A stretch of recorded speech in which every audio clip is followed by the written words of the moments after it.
এ আমি কাকে দেখছি? কেন, অচেনা মনে হচ্ছে? না না, একদম অচেনা নয়। তবে এই রূপে আপনাকে এই প্রথম দেখছি।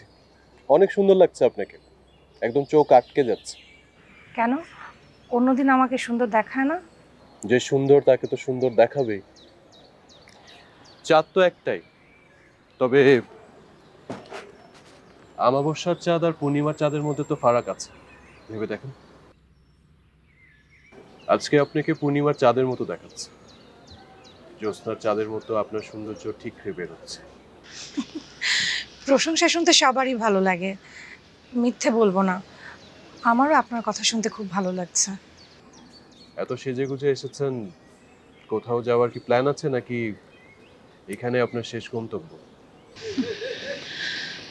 আমার যাওয়ার এমন কোনো জায়গা আছে যেখানে আমি এত সেজে গুজে যেতে পারি? আপনি কি আমাকে তাড়িয়ে দিতে চাইছেন? আরে কি যে বলেন আপনি! আজকে আপনাকে আমি কিছু কথা বলতে চাই শিশির সাহেব, বলতে পারেন এই জন্যই আমি এত সেজে গুজে এসেছি। হ্যাঁ হ্যাঁ, বলে ফেলুন। আপনার কথা শোনার জন্য তো আমি সবসময় রেডি থাকি। আর আপনি ডাকলেই আমি চলে আসি দুটি কারণে। কি কি কারণ? প্রথম কারণ হচ্ছে আপনার চাঁদ মুখটা দেখতে, আর দ্বিতীয় কারণ হচ্ছে আপনার কথা শুনতে। কথাটা কিভাবে বলবো আমি ঠিক বুঝতে পারছি না, আর আপনিও কথাটা কিভাবে নেবেন আমি জানি না। কিন্তু কথাটা কি যে আপনি এত হেজিটেশন ফিল করছেন বলতে? যে কথাটা প্রত্যেকটা মেয়ে তার পছন্দের মানুষকে বলতে চায়। আরে বাবা, কিন্তু কথাটা কি? আপনার চোখটা একটু বন্ধ করুন প্লিজ। চোখ বন্ধ করতে হবে কেন? আপনি আমার দিকে ভাবে তাকিয়ে থাকলে এই কথাটা আমি কোনোদিনও বলতে পারবো না। ওকে ফাইন, আমি দরকার হলে অন্যদিকে তাকাচ্ছি। না না, অন্যদিকে তাকালে হবে না, আপনাকে চোখটা একটু বন্ধ করতে হবে। উফ, কি এমন কথা আপনার যে চোখ বন্ধ না করলে বলা যাবে না? আচ্ছা ঠিক আছে, আপনাকে চোখ বন্ধ করতে হবে না, আর আমারও আপনাকে কোনো কিছু বলার নেই। আরে আরে, আচ্ছা আপনি এত অভিমান করছেন কেন? ওকে ফাইন, আমি আমার চোখ বন্ধ করছি। হলো, এই যে চোখ বন্ধ।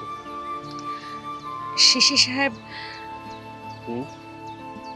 আমি আপনাকে আরে আমি, হ্যালো, আচ্ছা ঠিক আছে, আমি এক্ষুনি আসছি। Okay bye.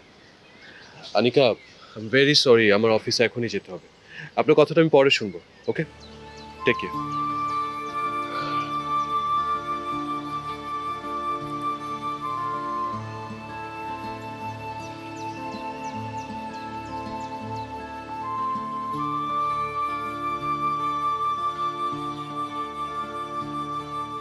কল্পনায় আপনাকে আমার মনের কথাটা বলা হলো না,